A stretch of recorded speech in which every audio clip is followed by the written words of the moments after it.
Oh my God, I can't believe it's already here. Friday morning. And it is a chilly one out there this morning.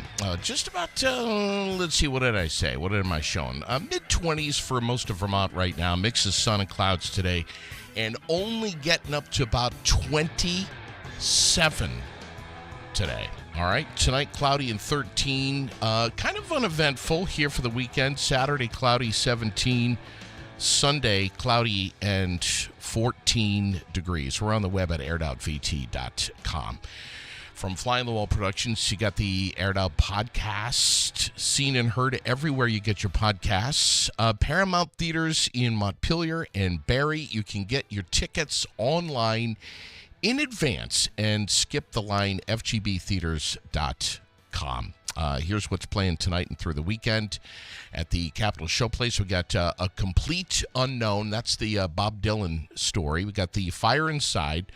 Moana 2, which is one of Rex Thompson's favorite movies. He's seen it like 5 times. Mufasa, The Lion King, another one of Rex's favorite movies. He cries all the time.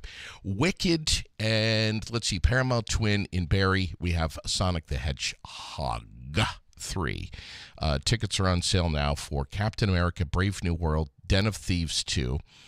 Monkey, Snow White, and Wolfman. Snow White, another one of Rex Thompson's favorite movies of all time. It's so nice to have you with us. Thank you, boys. Thanks so much for coming in here. What, are you going to threaten to kick my ass now? So, Kenny, back in the day, Here we go. we would have educated him, right? Here we go. We don't never kick nobody's ass. It was just an education. Oh, is that what it was? That's what it was called. Is that what it was called? Seriously? Oh, yeah. We had a big fucking stick that said the educator. Wow. Yeah. I remember that. That was the first thing I saw when I walked into the church when I was a prospect hanging around. Are you seriously telling me that Snow White's not one of your favorite movies? Hey, you didn't have to become a friend of first? No, I was already a friend of. Oh, so you hung around with them. Yeah, so I hung around for a long time. Me and the wife hung around for a shit ton. Rex, Should have stayed hanging around. Hey, as you introduce Big Kenny, I'm gonna walk over and fix his mic. But please tell me about this guy. All right, so Big Kenny was down south, Massachusetts. Been in a lot of clubs, a lot of outlaw motorcycle clubs. Me and him were in a club together. He was a president of one charter down in Massachusetts. I was a president of another charter up here. He was like Sergeant at Arms up there. And then he went on from a regional 1% motorcycle club to 2. I was actually 3. I was in 3. Right. Prospected 3 clubs. And then he went to a major. He went to prospect for a major worldwide club at that point down in Massachusetts. So Down in that's Mass? Big Kenny. Yeah. Big Kenny, man, I have been hearing about you. First of all, Nice to meet you. it is so nice to meet you. Rex has been talking about you. We're going to talk about what's here in front of me here in Now, just is a that little the bit. same picture I got, man? Which one? I don't know. Is that where we're down at the memorial? I don't know. I sent you a bunch Let me of see them. that one. You guys can't No, remember that's the, half of the shit you're thinking about. Oh, yeah. Oh, fuck yeah, that's beautiful. We'll show this in a little bit, but Big yeah. Kenny, where are you from, man? What's your story? I From hear that. Massachusetts, and then I retired, and when I got into my motorcycle accident, and then I had a place I built up here about 40 years ago. Okay. And then my second wife, she says, yeah, I'll move up to our place off grid. Yeah. And then we moved up here 10 years ago full time. You know, the motorcycle world and the 1% world, and it does a toll to you and your family. You know, you really can't have anything to be attached to, you know, because you got to get up and go at all times. Mm-hmm. You know, right, Rex? You know, Oh, right? fuck, man. You know, they call you in the middle of the night, come on, we got to go here, we got to go there, we got to go to Cleveland. You know, you were gone. Yeah, you couldn't plan anything. No. Like family things. No. It was like Nothing. because you never knew. You checked with the club what was going. And my kids were little at the time. Yeah. So Mine were too. yeah, that was a fucking horrible choice that I made for my family at the time. I thought it was a great choice on my end. But. Yeah. I come home one night all covered in blood, and my son come out of the room, and he's like, "Dad, you all right? You all right?" I go, "I'm fine. Go back to bed." Jesus, dude. It's making me think that there's some parallels with the mob. Yeah, sort of. I would say a little bit, the way things kind of ran. Yeah, The clubs now are, it's about money making to keep them to survive and trying to do it in an illegal, way as possible. see, that's the thing is everybody thinks like all the clubs they all run illegal. Like everybody's seen Sons of Anarchy, so everybody bases everything on Sons of Anarchy, and that's just not the case, man. No. Do you have criminals in the organization? Absolutely. There's fucking criminals in most every organization, to include politics, everything. Right. So, I know for the club that I was in with him, it was like you didn't do shit with your patch on. That was like you didn't deal drugs. You didn't do shit like that with your patch on, because that's a RICO act anyway. Right. But you never sat in the church room and connived to bring down a city or anything like that. But that's what the feds will tell you. What's the church room? So they call church is what you do, your meetings that you have. Okay. That's where everybody gets together. You talk about you business. you pay dues. your dues, and Yeah. talk about your business and what's up for the week, who's going where.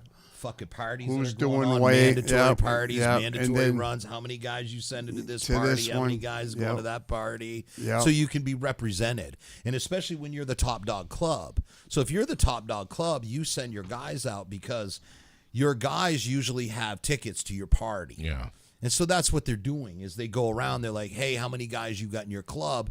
Well, when you're the top club, it's, well, I have 30 guys in my club.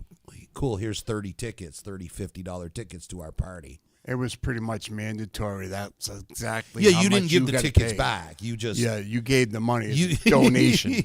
Yeah, you whether you had 30 people going or not, but yeah, that's how you supported each other. But you didn't have to worry about that world or anything criminal if you weren't in that world. Right. They didn't go out and fuck with civilians or anything like that. How old are you, Kenny? I just turned 60 in October. Okay. Yeah. Happy birthday. Thank you. Was there a point in your life where you said to yourself, I wonder if I'm going to make it to 60? Oh, I'm surprised as hell.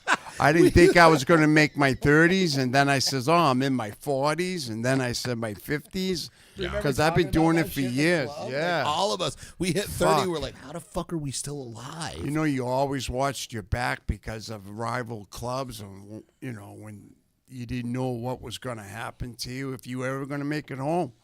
It wasn't always just rival clubs either. Yeah. Clubs are fucking big, huge political things. Yeah. They really, really are. Territories and stuff. But you know what, though? A lot of things happen for a reason, Yep.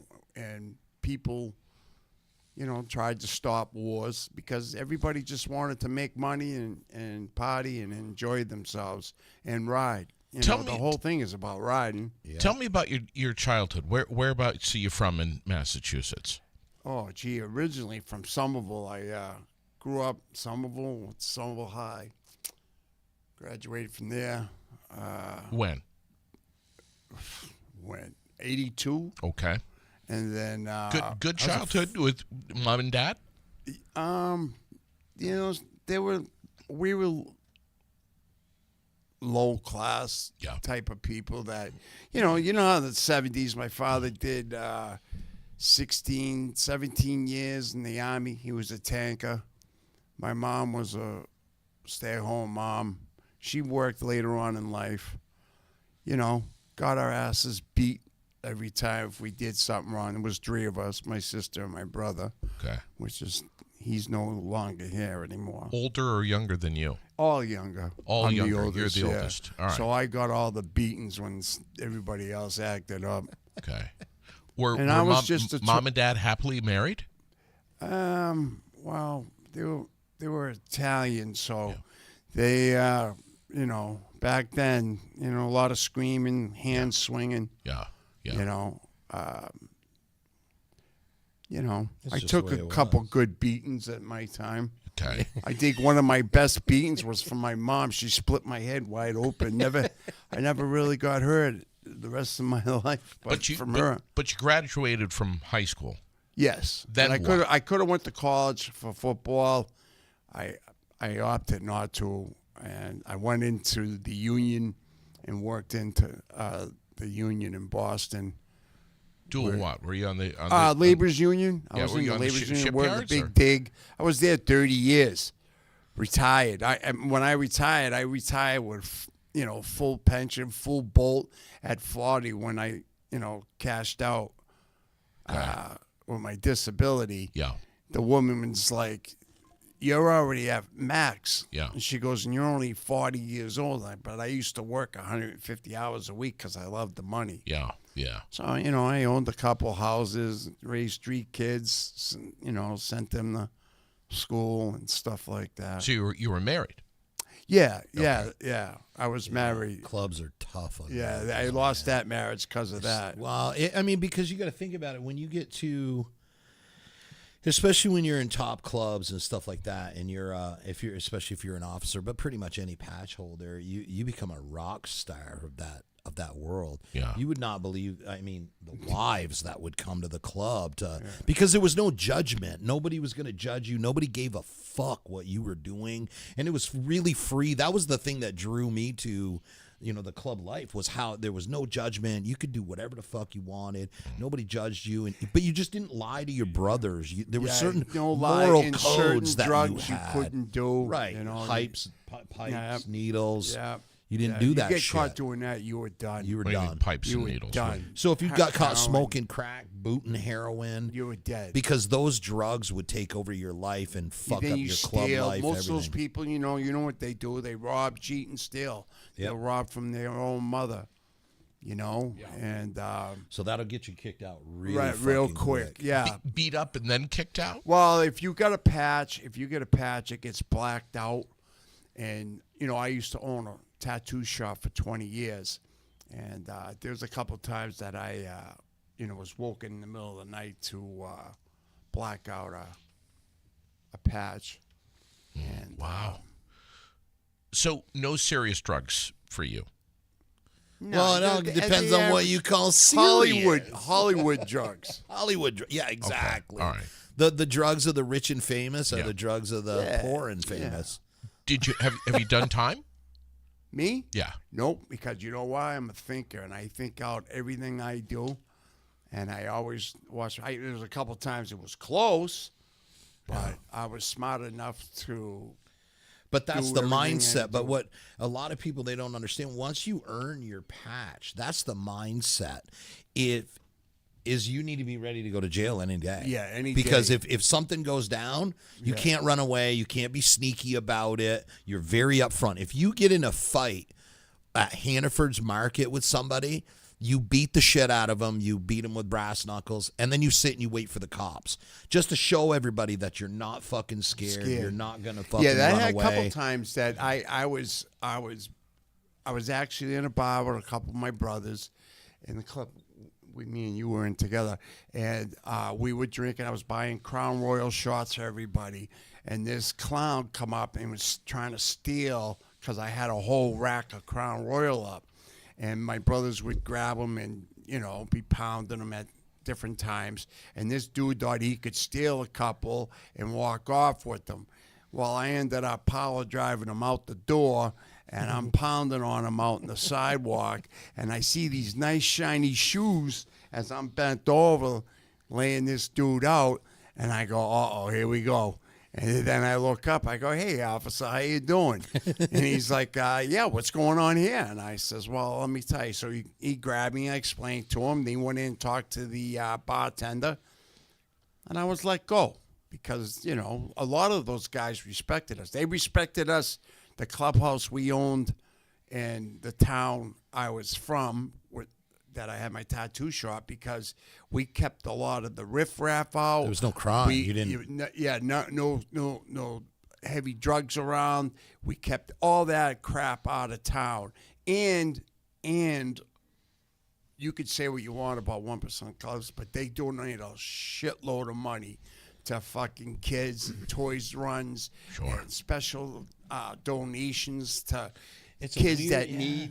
It is. It's a weird dynamic. People think that they're just thugs or whatever. They're not. They're people that live by a code, and they're very strict with their code. There's nothing. Right. There are a lot of rules. Rules, like, you know, to shake someone's hand with a glove, you get slapped in the head. Make sure you take your sunglasses off. Sunglasses off, or you turn your back on a member.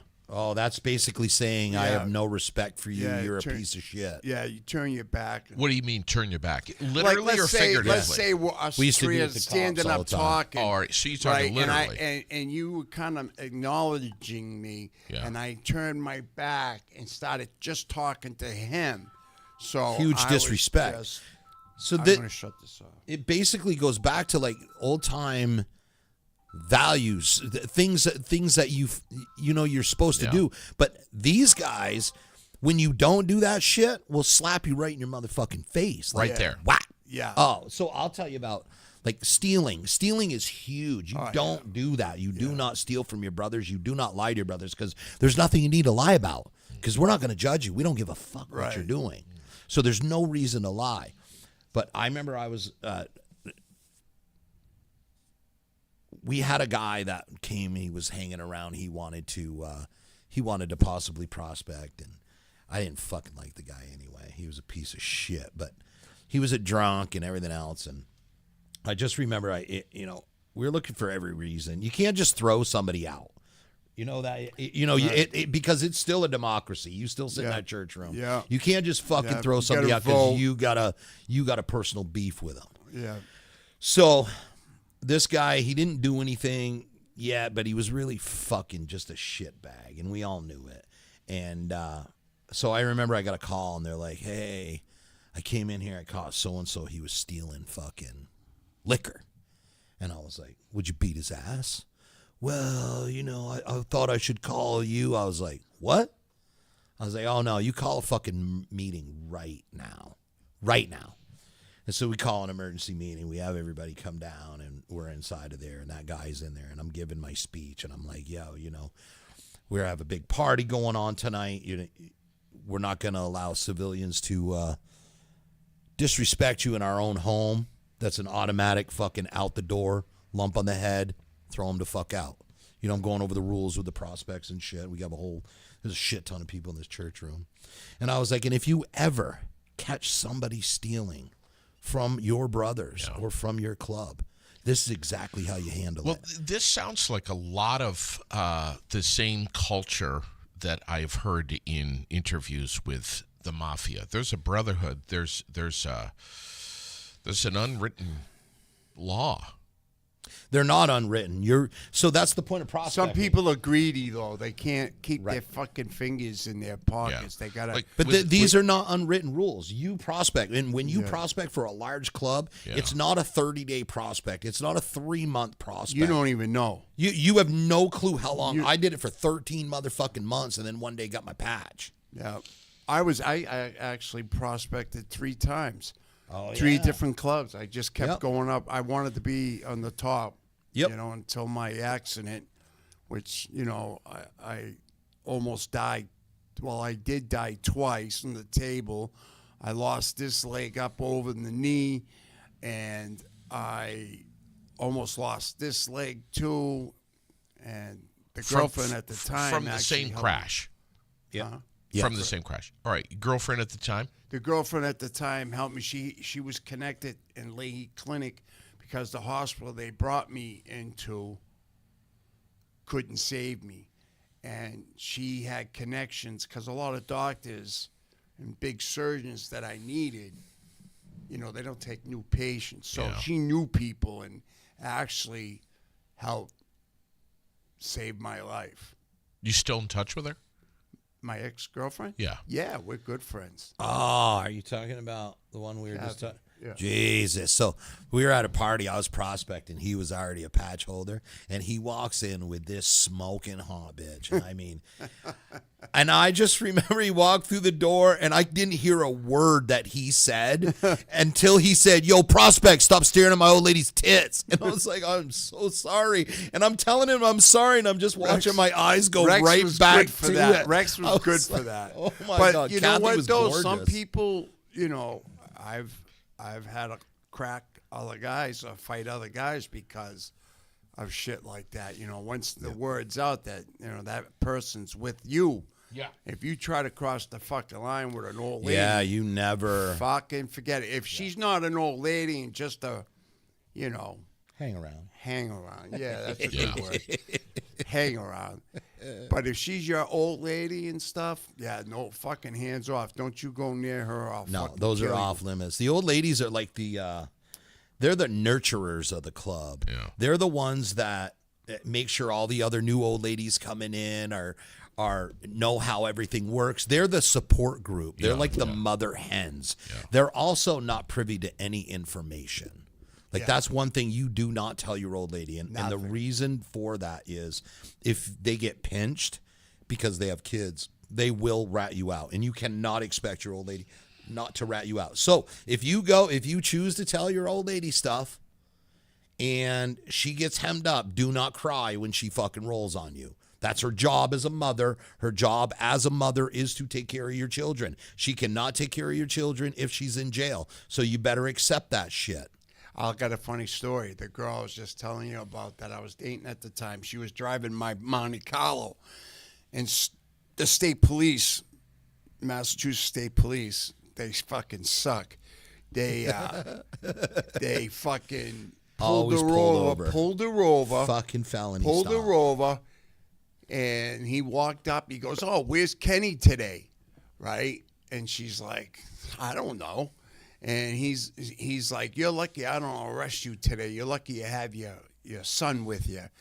And I was like, when she told me the story, I was like, it's fucking unbelievable what they'll try to do to squeeze any Right. kind of info out of any of the members, or wives or girlfriends.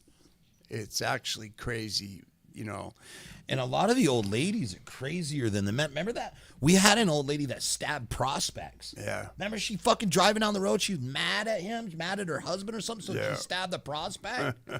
We had a patch holder. He was, I remember he tried throwing his old lady under the bus, like, because he was the one that did the shit. But he's like, oh, she must have overheard a conversation, and I was like, all right, we're gonna have to bring her in here and beat the shit out of her, man. And he looked at her. He's like, all right, cool. Yeah, I'll go get her. And everybody was like, get the fuck out of here, man. Well, yeah, there was a lot of things that people still didn't know how to do the right thing. Right. And you'd have a meeting and stuff. Because and you'd have a mixture of everybody. You yeah, had but then hippies, you had fucking again, like criminals, you Rex had- said. Rex said, you had to have a meeting and a vote, and then if the kid was going to get a beat down, and I was a sergeant at arms, and it was funny because the president at the time would keep fining me because I'd be punching the shit out of people, and I'd be doing it too much. $10 fine. Yeah, another fine, $20. I would just go into church every week and throw $100 down and go, here, this should cover me. But that's the easiest way. That's the quickest and easiest way to get things across to people Yeah. because they don't get it. They just want to see the cool side of it. So back to that in the church room when we caught the guy stealing. So all the prospects have been partying. They got to see the really, really good side of the fun side of it all. Right. Yeah. And then I hit this guy and everybody starts beating the shit out of this motherfucker. And then I just remember all the prospects. We take Yeah, care of that. it's a gang fuck. Once one starts, Yeah, it's everybody- fucking that everybody- mentality. yeah. And it's a scary situation. So, but It's that like guy, sharks. yeah, Yeah, absolutely. everybody It's like, smells blood. Yeah. You know, and then everybody So, gets a little and hopefully crazy. you make it out of there. They don't hit you with a fucking ball peen hammer. You don't get stabbed. Hopefully it's just a beating. So the guys that gets thrown out of there, all the prospects were in there and we're fucking talking. And, you know, and I remember looking at the prospects. They were a couple of them were pretty bothered by this. And I remember I was like, man, you know, this is the dark side of it. This is what happens when you fuck up. We're not going to be like, okay, you're going to get another chance. You're grounded or we're going to holler at you. That's not how it works. The punishment is severe and it's instant. But We have a couple of you questions. didn't make the same mistake. A couple of questions that are coming in from some of our listeners, and we're going to get to them. But I just have to. I mean, can you tell us what's the name of the club that you were in? We're going to keep the club names out of it. And I was just going to say, It's in our pictures and shit. Everybody knows. I'm kind of a naturally inquisitive person. So if I ask a question that you can't answer, obviously, you know, just tell me that you can't answer it, and we'll move on. But you've been in several clubs, Kenny? Yeah, 3. All right. Rex, how many have you been in? Just one. Okay. Are you still in a club? No. Okay. How do you get out? Well, Depends on which club you're in. It depends on how you get out. And, you know, in my case, the last club that I was with, you know, I was in ICU for several months. And, you know, they says, we'll hold on to your vest and stuff. And when you get better, and I was like, get better? I don't even know if I'm going to fucking live, you know, because I needed at the time kidney dialysis. Yeah, you guys everything was remember, wrong. you didn't see Kenny when he was what, 370? Yeah. 380 Yeah, pounds. I was He just a looking. fucking I was just monster. looking. I know if I take all these heavy clothes off, I'm just like a He's little a little mouse. skinny fucker now. I'm a little skinny guy. We now. were at a club party one night, and I pissed off the SA from another fuck club, and he's another big monster. And I was such a smart mouth, man. Have I Yeah, always been yeah, a smart no, ass? always. So I'm a prospect, and and he's like, get over here, prospect, and.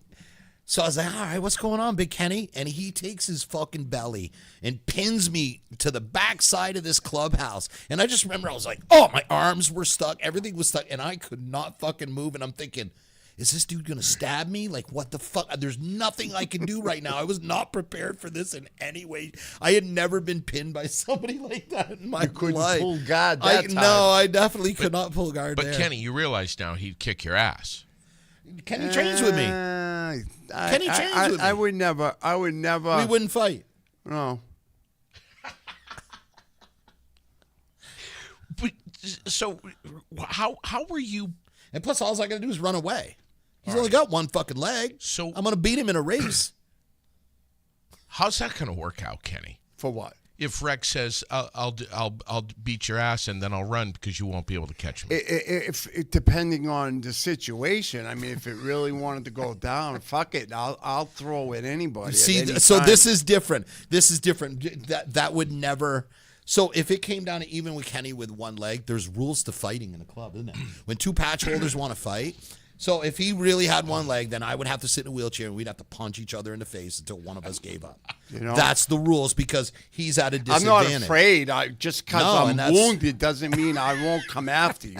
He does. If You I should get my see him hands, on the if I get mat. my hands on your He throat, I'm gonna tries- fucking choke you out. He tries to poke my eyes out and choke me and everything Yeah, else. when we're you know, rolling. it's not going to fucking be a relentless. fucking straight like jujitsu Yeah. fucking fight. Yeah, these guys running around in their Yeah, bathrobes. fuck that. Right. Right. You He's know got what a I mean? bathrobe, big bathrobe too. Yeah, I So- got a big one. So you guys met after Kenny. You came to Vermont. That's No. No. The club life. We met in the club like I life. said, he was a smart ass. And I was prospecting. and He I was already a president. member. Why were you being in Vermont, prospecting for a club in Massachusetts? It No. was a multi-state. It was a It was there a were bunch of several different states. clubs. Yeah, different chapters. All chapters all okay. over. And that's where you guys met. Yes. Okay. Yes, I went to a party in Massachusetts and I started staring at his old lady's titties. Oh, that's when that happened. And then he come up to my place. Then once he knew I had a place not too far from him, Yep. Then I made him bring shit that I needed because he was a prospect. Yeah. I was like, I need this, get this. We're having a big party. Yeah. Oh, Jesus, that party was huge. Remember I how had a much trouble party at my land in Vermont. There was a lot of guys there. I got in so much Tense. trouble. The guy was hallucinating. People were running through the woods. I got so drunk. Oh, 'cause yeah, prospects, yeah. The prospects lights. are, yeah. Oh, my God. So prospects are not allowed to sleep. No. You don't get to sleep at parties. So when all the patch holders go to bed, you have to stand there and try to watch. stay awake and watch over everybody to make sure, nothing's Yeah, happening. if someone needed to drive somewhere, you wouldn't let a member drive. Right. You gotta, So that's you your can't prospect's party. job. As a prospect, you can't party. Sometimes a little sniffer here and there to keep you awake if you had a good guy on your side. So remember how I pissed off all this. So all the old patch holders are asleep because it's past 8:00. So it's like 3:00 in the morning. I am sitting out there. I'm so fucking bored. I was like, well, we're out in the middle of nowhere. So I pull out my gun. Bang, bang, bang, bang, bang. Just start shooting. Well, all the patch holders fucking wake up, come running out, have no clue what's going on. I was like, they're like, why the fuck are you shooting? I was like, because we can. It's fucking, what do you mean? I was like, woohoo. Oh, no. Yep. That was another talking to. Yeah. Yeah. Another educational. Have you Section. been educated? I've Rex? been educated. Of course, everybody's been educated. You got to be educated. We had a guy once. We have him in there. And we're like, okay, you're a fucking idiot. You're I've such never a- been educated. I never been educated because I always fought back. We all fight back. So we had a fucking kid, and I was like, hey, you idiot. Because we were doing an experiment. We were all in there. We're all fucked up, and we're fucking with the prospects. Because that's what they used to do, is they just used to fuck with prospects. So we bring the prospect in, and I was like, all right, prospect, I'll fucking punch you in the face, or you pay $100. He's like, well, I'll definitely pay the $100. We're like, get the fuck out of here. That's not the answer you want to hear, man. So the next guy, we bring him in. We're like, hey, prospect, fucking $100 fine. I would have paid you $200. We were like, $100 fine. What are some of the questions you said you had? Question here from someone saying, does donating to other organizations and charities, doing good, justify the quote tough guy aggression? That's how. Okay, so Tough guy, can I answer that Yeah, one? yeah, go Tough ahead. guy aggression only Is for comes security. when you have, other people in the human race, okay? In the human race, look what's going on right now. People killing each other, terrorism, all stuff that doesn't make no sense, right? Right. So as a club and you're out with your members, you have people that want to test you and want to fuck with you. And I've warned many, many, many people, listen, I'm just here to have a drink. I'm with my girl. I'm having a good time. Back off. Yep. But they want to test you and they want to see how tough you are. Sometimes they learn the hard way. Sometimes they listen and walk away. It's not all about that.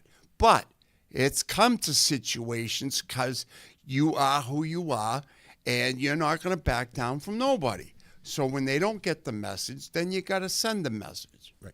It's the same thing. What if me and Lucas started walking into the bars wearing a black belt? Yeah. Every motherfucker in there would want to fight. They say, well, you guys are scumbags. You don't fight one-on-one. We absolutely do fight one-on-one. We do it all the time. We close the doors in our when we have rules, we fucking fight. It's bare knuckle. We do this all the time. When we're out on the street, this is not the time that we're doing one-on-one. This is a security issue. So if a guy is fucking with you, your whole crew beats the brakes off that guy to send that message. So now what happens every time you walk into that bar? Those guys go, those guys are fucking scumbags. Yeah, they are, but stay the fuck away from them or they'll beat you up as a group because they don't care.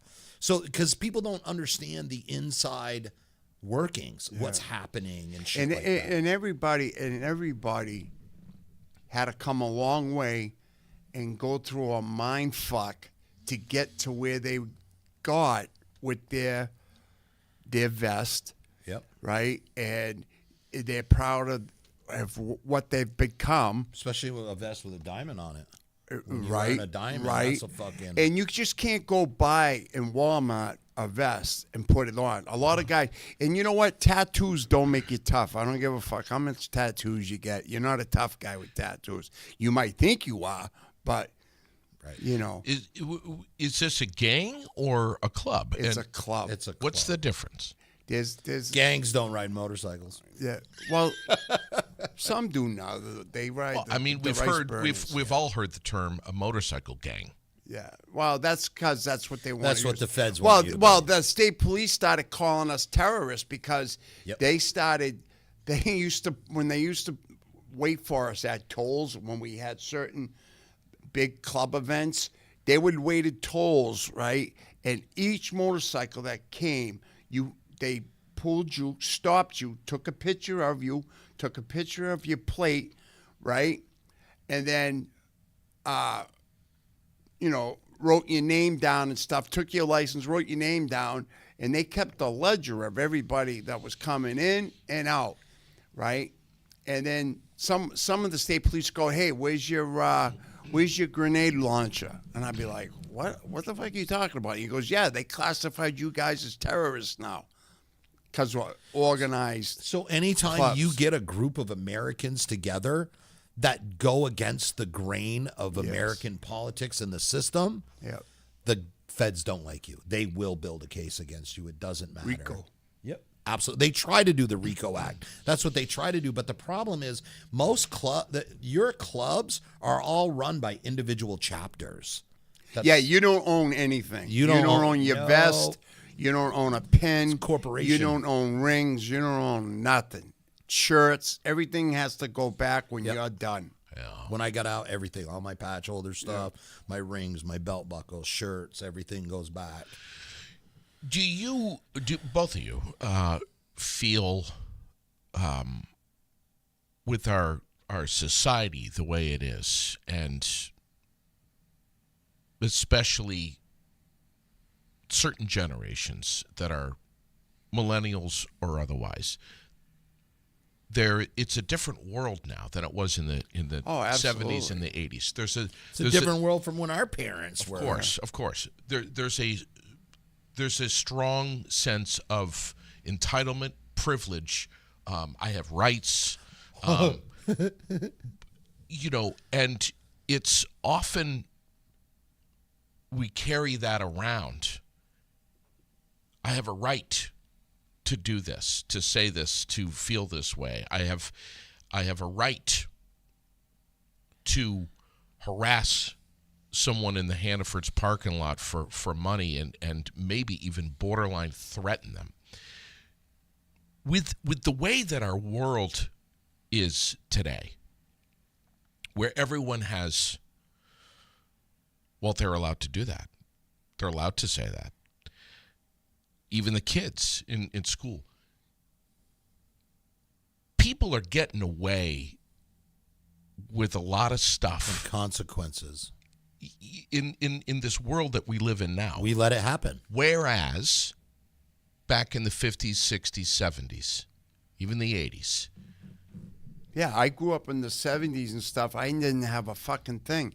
I had to buy my own motorcycle. I earned everything I've got in my life. But from a sense of accountability, there were rules, there were expectations of you. And I've heard folks your age, Kenny, say, well, back then, it wasn't the police that we had to worry about getting arrested. It was being accountable to our loyalty to our family, our motorcycle club. When I say family, I'm talking about our family, mob family. Loyalty was a huge thing. And you didn't worry about the police and those consequences. You worried about, do you think that systematically, do you ever hope that things could be dealt with today on a more grassroots, organic level? I mean, take care of business. Take You go, care of you business. go down to Massachusetts. You look at the Hell's Angels fucking clubhouse. It's the nicest clubhouse. It's beautiful. The streets are clean. There's no one out there fucking doing the zombie walk. Nothing. No. Nothing. There's that hierarchy. People know. Just stay the fuck away from there. It's not worth it. So the way I look at like our criminal justice system, that's the bare minimum. Like if you had government health care, that's the bare minimum. So for people that aren't being handled by life or the community, that's where the cops step in.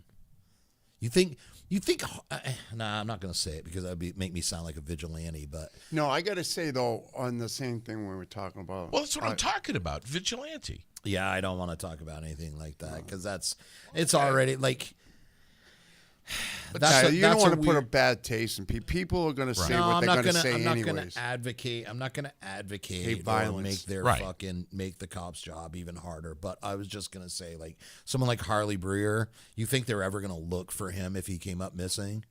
Fuck that guy.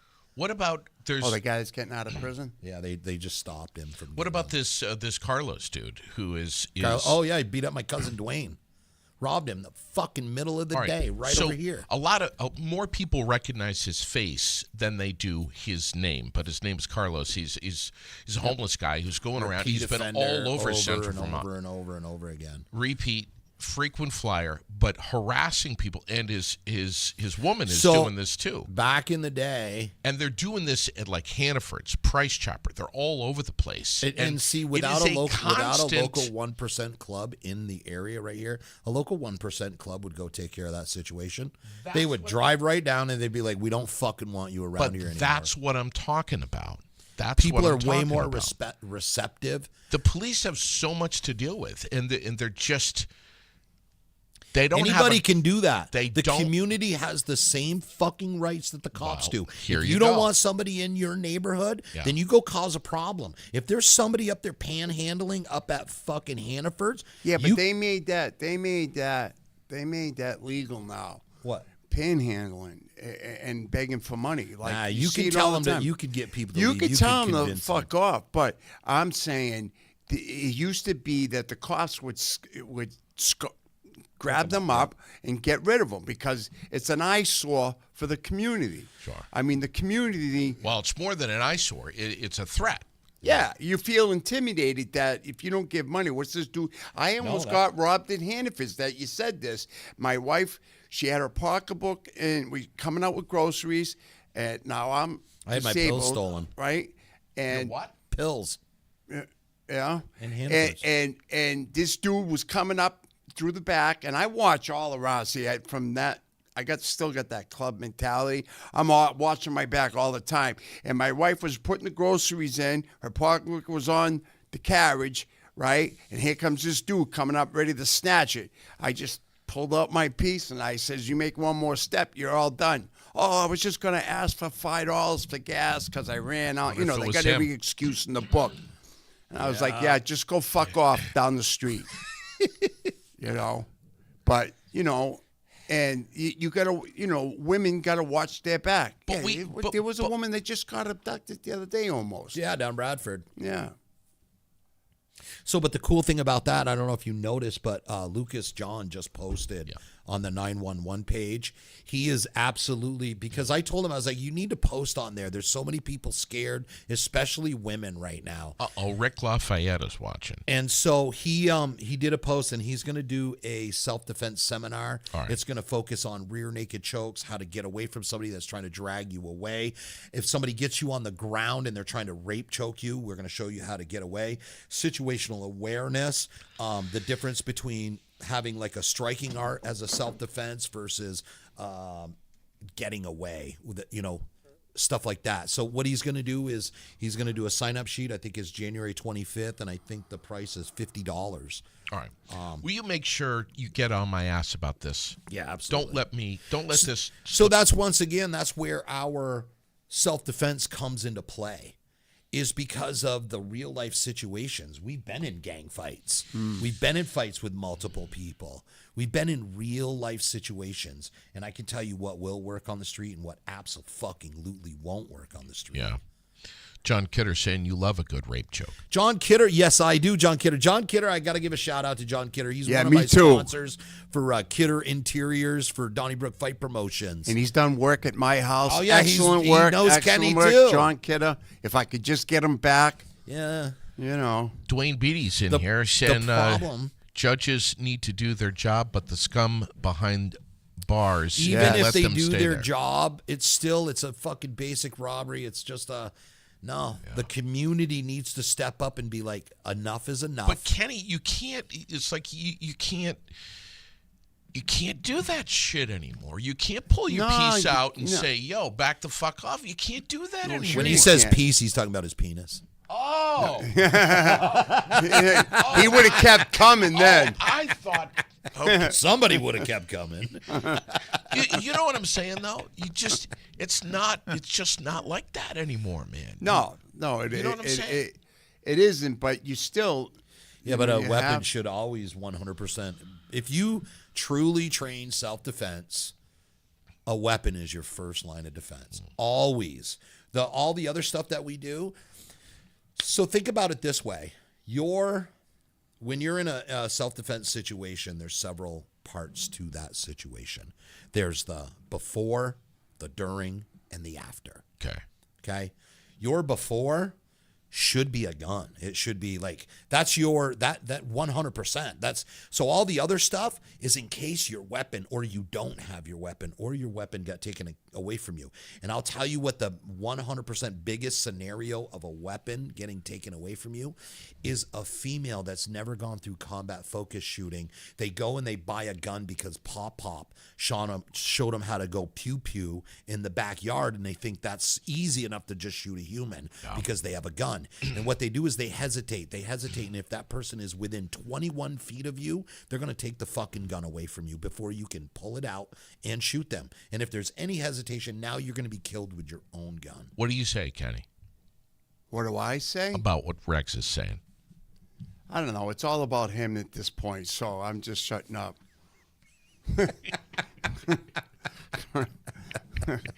You know what I mean? We're back to jujitsu. Who cares about that? Talked about that every Friday for the last 6 months. What is the true story of an American phenomenon? Tell me about this. It just kind of goes about what some of the backstory of, what they've gone through and how they lived and where it all started with Sonny Badger and, Hell's Angels started from the bombers from, what was it, 1948? Yeah, it was the 40s. Yeah. Yeah, 48, I think it was. Oh, it wasn't Sonny didn't start. Sonny just happened to Well, make he him was really part popular. of that. Yeah. Yeah, and then George Christie. George Christie. Right after World War II. Yeah. Yeah. Yeah, the guys come out and they had the Yeah. old bomber coats on, the leather, and they started the motorcycle, club together, and so on and so forth. So I thought I'd just bring you some This is little amazing. posts. Back in the day, they used to have like the Hell's Angels were having wars with West Coast and East Coast. They didn't always get along with each other and shit. They had their own infighting Oh, yeah. that Sure. went on, and that got all squared away. Sonny's the one. I think that's what actually happened. Wasn't it? Sonny was the one that brought everybody together. I think Sonny came from the West Coast out to the Yes. East Coast. Yes. And, they had that big meeting. Yeah. Yep. Fascinating. Do you have any kids? Do I? Yeah. Yes, 3. And two of them, my daughter's 34, and my middle boy, Kenny Jr., he's, I think, 28 now, and my youngest is 25, 26, Michael. And they work. Knock on wood, they're good kids. Smoke a little grass, but other than that, they work in the dental field, and they get up every morning, they go to work, and they don't sit in mom's house or my house. They get out and they have their own condo, and they make a living. And I'm really proud of them. They've come a long, long way. And you got a beautiful lady in your life, Julie. Yes, Julie. Yep, Julie takes good care of me, helps me out, because I do have a lot of different medical issues now with you know, here So- and there. Kenny, can you can you tell the people what the biggest difference was going from a regional club or a Yes. regional club to a worldwide club, besides the even more running around? Traveling, Yes. traveling. What's the difference? Traveling, Yeah. a lot more harder riding. I remember we went from Massachusetts to New York, and by the time we got there, my bike was almost on fire, and that's when I bought a bigger bike, faster bike, 6-speed. Yeah, remember them guys that would try to buy? And so guys would try to get Sportsters and Yeah, shit. forget about it. Yeah, Couldn't keep you're not up. gonna Couldn't cruise keep at up. fucking 100 miles an hour. 120, 100 miles an hour. You get on the interstate, Yeah. and that's what it was. Dude. Yeah, It was fucking straight out. Oh yeah. Yeah. I had a cop pull us over. Here's another fucking story. Cop pulled us over. We're all stacked up so people don't come in between you. That's why you usually see motorcycle clubs go 2 for 2 all the way back, straight back. So they don't want With a- cars coming in between them. They'll have a chase causing, vehicle also. Yeah, causing a wreck. So we were going down the highway, coming down 91, and, moving right along. The state police pulled us over. They gave us tickets. They called it parading because we were all together, stacked up. Parading. The judge laughed and threw it out. But, you got cops that want to take your vest off. Like your vest, I put a zipper on mine because no one's getting mine off me. And fucking, your vest is your most important Right. piece. Yeah, of because cops will equipment. do fucked up They things. go They'll take your vest off. We they'll want to take go pictures wash of it your and shit. Yeah, we want to take pictures of your tattoos. I go, yeah, well, fucking arrest me then. Yeah. Yeah, they will absolutely try to violate your rights. Every if you don't fucking know. shit. Yeah, anything they can do. Forget about it. you're If you ever wearing get caught, like we have this one guy, and he forgot his prospect vest, and I found it, and I go, hey, prospect, meet me at the clubhouse. Get your gear together. Come down with your bike. We got to go somewhere. So he shows up. I go, where the fuck's your vest? He goes, I go, oh yeah, it's right fucking here. So he got a little beaten for That's that. another education. Yeah. Yeah, well, I just said it. So you haven't been able to ride a motorcycle since this accident. I could drive a trike, I guess, and they got some No, I need a new leg, but I don't got the $30,000 that it costs to redo it. I just had this knee put on. See, this knee here, just from here to here, cost me $10,000. Shitting. Just this part here.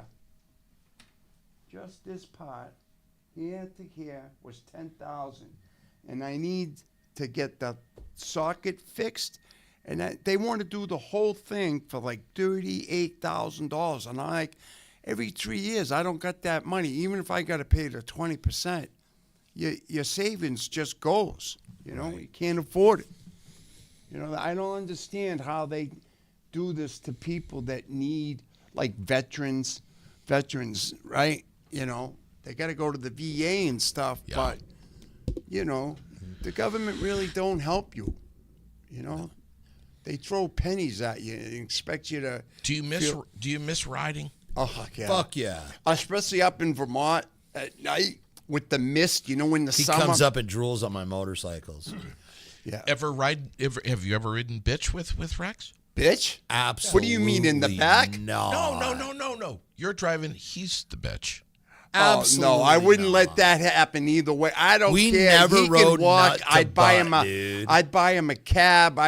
Uber, no. whatever, man. Bicycle, That's not never, happening. I ever, would ever. walk. No guy on the back of my. No, No.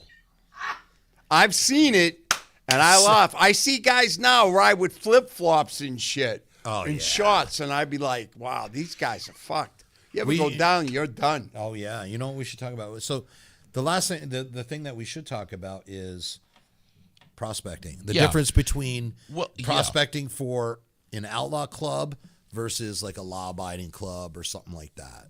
Yeah. What is the difference? So for me, I'll go on the regional side of it, of a 1% club, a smaller club, and then I'll let him talk about the larger club. Yeah. Is there like here. is it hazing? No, absolutely not. It's they fuck with you. It's to find out if you're gonna break, if you're gonna break, or if you're gonna do the right thing. Okay. Like they will specifically put you in a situation, bring you to a bar, and they'll tell somebody to attack one of your brothers with a patch on, and just to see what you're gonna do. Like, are you gonna protect him? Are you gonna run away when a brawl breaks out? Are you going to, they may do shit and have the cops show up. You never know, to see what you're going to say to them, just to see. And it takes a while. Those guys that do fucking 2 month, 30 days, 90 days, and they prospect, you never get to really see that person on who they really are. And the point of that is because when you're putting on an outlaw club patch, you represent that entire fucking club. I've heard so many clubs, well, that's their charter, that's that. No, you go to any 1% club, that fucking patch represents the entire What is club. a 1%? What is 1% motorcycle AMA culture? back in the day, they said you want to go there? Yeah, go ahead. Dumb this down. Go ahead. You could say it. Dumb this down, please. What is this 1%? Back in the day, AMA said that 99% of people that ride motorcycles were law-abiding Good people. citizens. Yeah. Then there was 1% of them that were outlaws. Shitbags. Yeah, pretty much. Yeah. So things just got Wow. Yeah. pushed in that. And I think the biggest problem it was you're never allowed to talk about culture. You're never allowed to defend yourself. You're never allowed to go out and say anything, because your motto is supposed to be is I just don't give a fuck. Right. So everybody gets a bad rap. You may see a patch holder do a shitty thing at a bar and you're like, oh, those guys are a piece of shit. But what you don't see is them getting educated back at the church room. So you're never going to get that bragged out of there. So they always get a bad rap and they don't give a fuck. They're like, I don't care, because the only opinion that I care about is my brother's. yeah. So what is the what about difference? prospecting Yeah, for what is the fucking- difference between prospecting for a regional club versus a national club? What is the difference? No, worldwide club. Worldwide.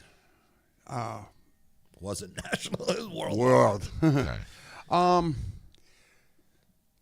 lot to do, and again, it's all about if you're an earner and you're smart enough to do the right things and you don't lie and you follow the rules and you pay attention to what you're doing and your surroundings and Your effort to want to be there. Yeah, your effort and stuff, and I seen a lot of people come and go. Like I said, I prospected 3 times, 3 different clubs, which is crazy because, you got to start with friend of, then you got to prospect, and there's a lot of time there. Yeah. And, a lot of time that you're 24/7 down at the clubhouse as a prospect. Yeah. You're cleaning, you're cooking. I mean, I put in a whole Really? kitchen in our yeah. clubhouse. I did our clubhouse over because I worked in the union and I had connections, and they come down and sheetrocked it and put a kitchen in for us, and we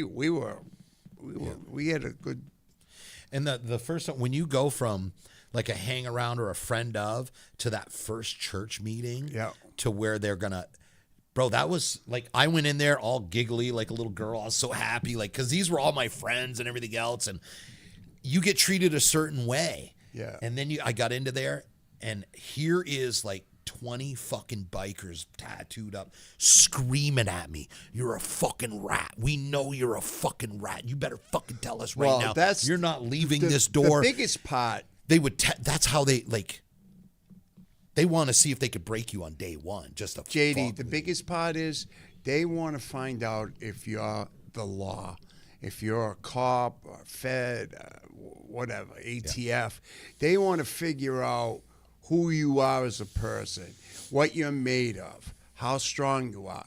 When the shooting goes down, are you the one under the truck hiding and covering your face, or you're out there fighting next to your brothers? Right. And that's pretty much the whole brotherhood is, protecting your brother, riding with them,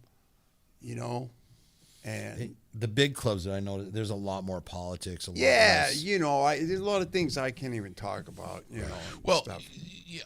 and I'm sure, and if I ask you something that you can't talk about, I mean, obviously, you know, Yeah, you right, tell right. me to pound sand, but have you, so I'll ask you, have you ever taken anyone's life? You know what? Let's talk about a party. Let's talk Yeah. about fuck prospecting. Have you ever harmed anyone? My hands. Okay. My hands. I notice that That- I notice that you're missing a finger there. Yeah. Missing part of a finger. What's up I with could that? say something cool that someone bit it off, but no. I lost that actually not too long ago because I got all broken bones in my hands and Yeah. stuff from the accident.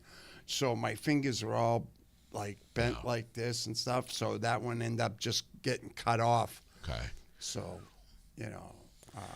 So but the thing is, those questions that you're asking, if any of that allegedly happened, Yeah. Right. that had nothing to do with any civilians. That's personal inside club business. Clubs they don't call the police. They take care of their own business. They they take out their own trash. Yeah. That's what they do. Yeah. And just say I don't want to act like a tough guy. no. Yeah. But it just Yeah. in that I'm nice world and humble. there's- I'm humble yeah. now. Do your kids know all about your life? Do they know? Oh, yeah. Do they know Oh, everything? yeah. Oh, Everything. No. Yeah. They No, don't no, know no. everything. Not They- everything, but they knew what I was doing. Our They knew kids what have I was seen the all lifestyle. about. They knew they were at the clubhouse, you know, a few times. Okay. And My son was they little. met I got a- everybody. Yeah. He's got a little knife on him. Just, You know what I mean? yeah. I remember when I met you up at the VIP table when I was Yep. sneaking in the back door for Yeah, the. I don't even get that anymore. He sits me in the way back now. All right. Yeah, we have to keep him away from the public. Well, I just remember I didn't know you, Kenny, and you didn't know me, and I came in the back and I was like, hi, I'm here for the Donnybrook fight, Rex Thompson, and you were like, what's your fucking name? And I'm like, hi, my name's JD, and and you're like, who the fuck are you with? And I was like, oh, the Aired Out podcast. I don't think I was like that. Come on. Kind of. All right. I might be exaggerating a little bit. It sounds good. Sounds good. But I remember, sounds I good. remember the first fight up there. Went up to Rex, and I'm like, "Who the fuck is that guy?" At Yeah, the what's table? up with that? You don't This announce fucking anymore? guy. What's the matter? He And don't want to pay you? He's like, "Don't worry about it. It's Big Kenny. You're good. You can buy Big Wow. Kenny, and you're good." And then I left.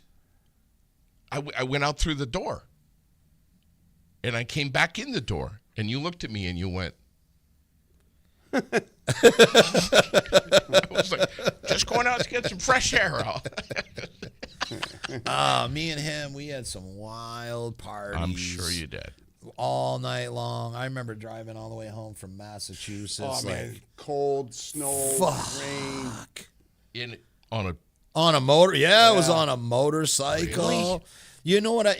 There's a couple little clubs that are around, and you know, they're like the old school. They do nothing. They don't fuck with anybody. They don't talk to anybody. They don't have a diamond. They just go to their own parties. They camp for the weekend with their old lady. That's like the old school.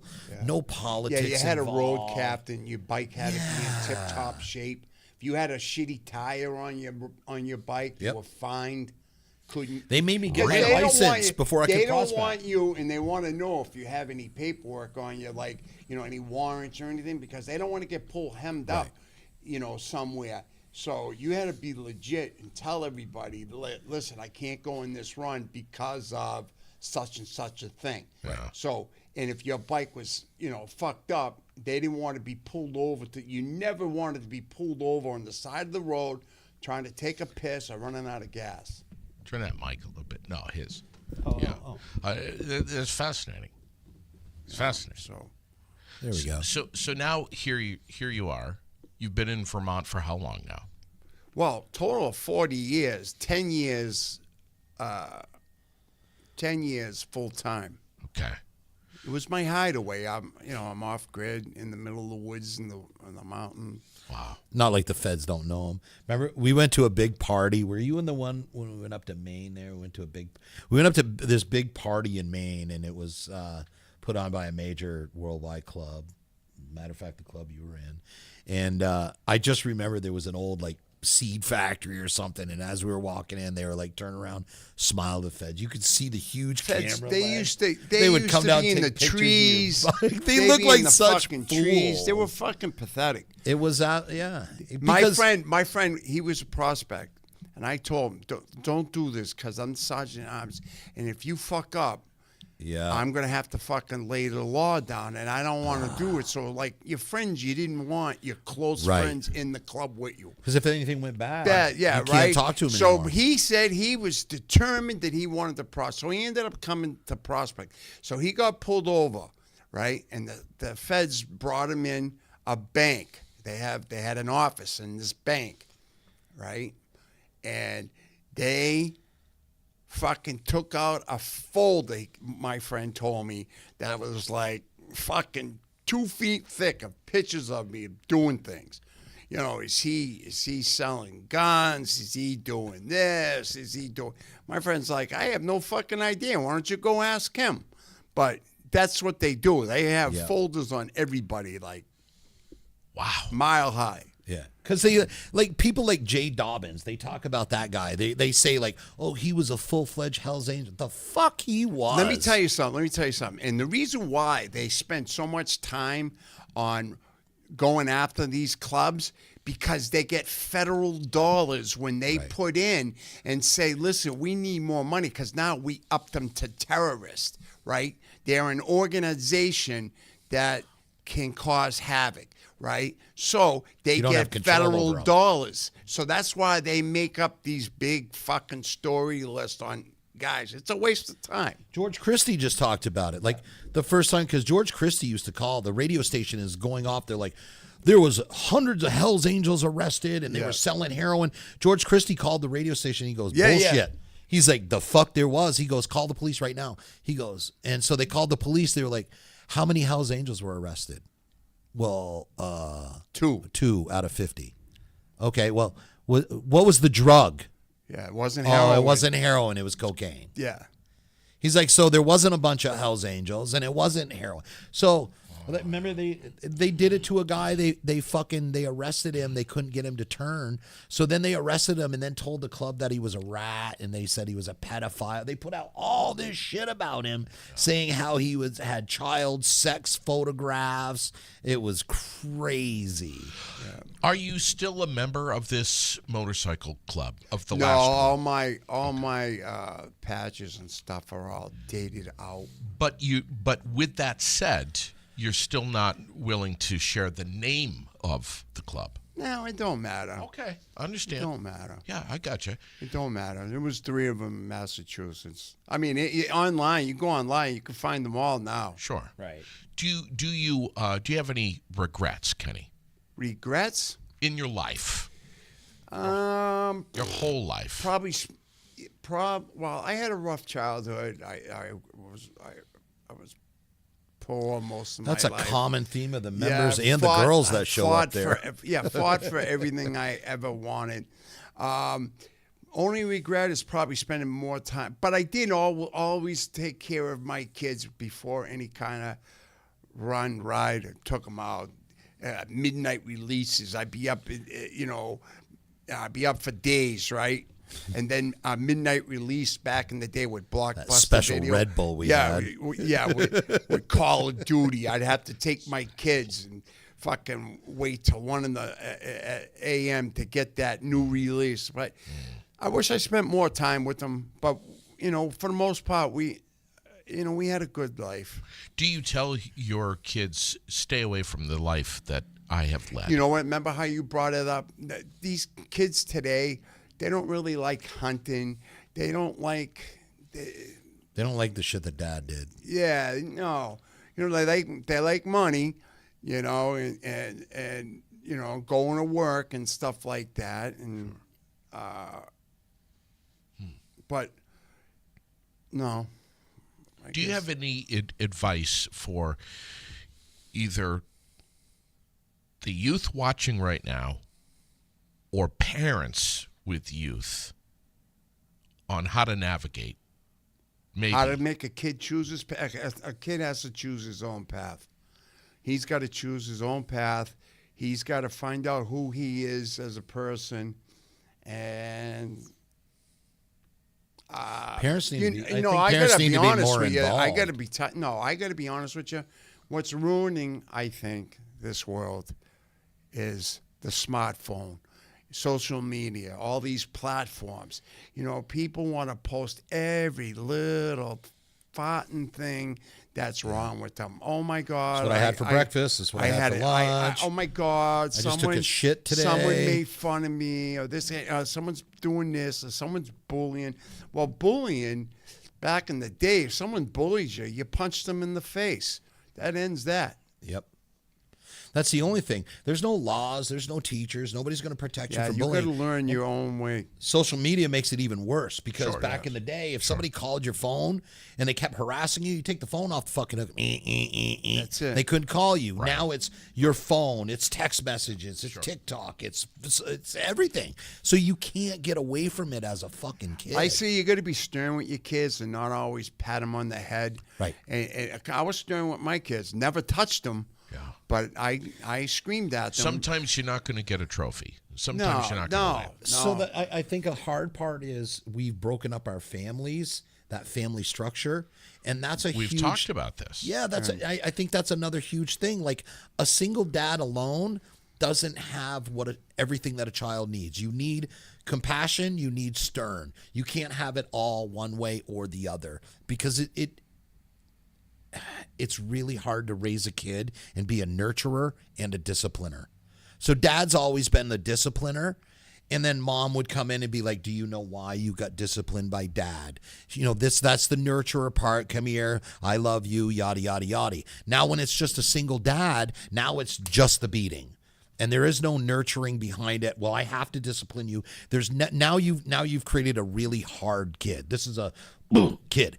On the other hand, you have a single mom who wants to be the friend, who it's hard for them to discipline because they just want to nurture. It's not in their DNA. They're not a discipliner. They're a nurturer. I still firmly believe though, like people need to put their phones down at dinner time. People need to spend time talking about their day. Hey, what happened for you for this day? They got to stop putting their kids in front of video games just so they Babysit. can have a moment to drink their wine. You know what? Spend time with your kids. That's the bottom line. Yeah. Don't put them in front of Be video more games and involved walk with your away. fucking kids. You have to sacrifice, especially when they're younger. If not, then you can go visit them in jail or drug rehab or the cemetery. Yeah. Those are your choices. Those are the real choices. Hopefully your family structure stays together where it's your grandparents that are helping you raise your children. If not, you're going to have to make a whole bunch of sacrifices, live super fucking poor, but have quality time with your kids. Yep. Or you can not have quality time. You can earn that money to make the status in society and work to earn your retirement and not know who your kid is and then go, I didn't know my kid did opioids. How is my kid dead from a fentanyl overdose? Yeah. How did that happen? I don't know. I was working 80 hours a week to put into my retirement. But now what? Now your kid's dead. Yeah. Was it worth it? Live by that code to yourself. Wow. Fascinating.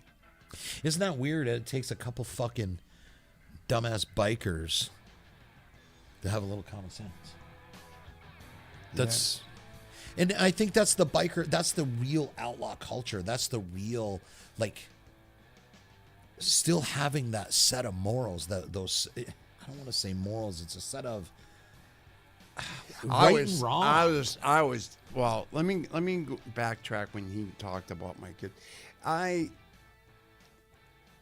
was shell shocked when my daughter. She's 34 now. I was shell shocked when she was 1. She ended up getting meningitis, and at that time, no one knew about it. And my wife at the time, Nicole, she was an awesome mom. She took my kids, went to every pediatrician visit, every time a wellness check, everything. And they couldn't figure out what was wrong with it. She had the pimply rash and so on and so forth. They couldn't figure it out. Well, she ended up losing both her legs, lost all her fingers. She's legally blind. She survived, luckily. You know, and some people says maybe she was better off dying. And those people I kind of cracked on the side of the head and go, are you kidding me? I could still do things with my daughter the way she is. And I'm a lot happier. I don't see her as much because she lives in Mass with my ex-wife. They live together in a condo. And, you know, she does fine. You know, she has a lot of obstacles. But that killed me, you know, 35 years ago. That actually set me to a deep spiral. And I had to live with that. What did I do wrong? Why did this happen to me? You know, I had the priest come in the rooms, you know, giving me everything. And I'm like, listen, just leave. And he's like, don't blame God. I go, well, who do you want me to blame? I mean, here's my poor daughter. She's not even a year old yet. And this is, look at her. You know, how can this happen? But, you know, these things happen to you, and you got to overcome them and try to do the best you can do and what you're dealt with in life. So I did. Thank you for coming in here, Kenny. Rex. Thank you. Yeah, buddy. Thanks for getting this whole fella in here. Yeah. You going to come back, Kenny? Yeah, I'll come back. You will. It's a lot of fun. You're not scared of this, these cameras and all this shit? No, not at all. Good for you. Rex is petrified. Hey, I can't. He lives talking you about know who? himself. You know who's going to the Shania Twain concert with me? Yeah, her. Fucking Kenny, right here, baby. Are you Kenny? You gonna Yeah. go see Shania We Twain? fucking love Shania Twain. I What do you want to mean? go. Are you serious? Julie dead wants to serious. go. Julie, why? Where's she coming? New Hampshire. New Hampshire. Well, We should get the little my VIP tickets. table. Get my tickets.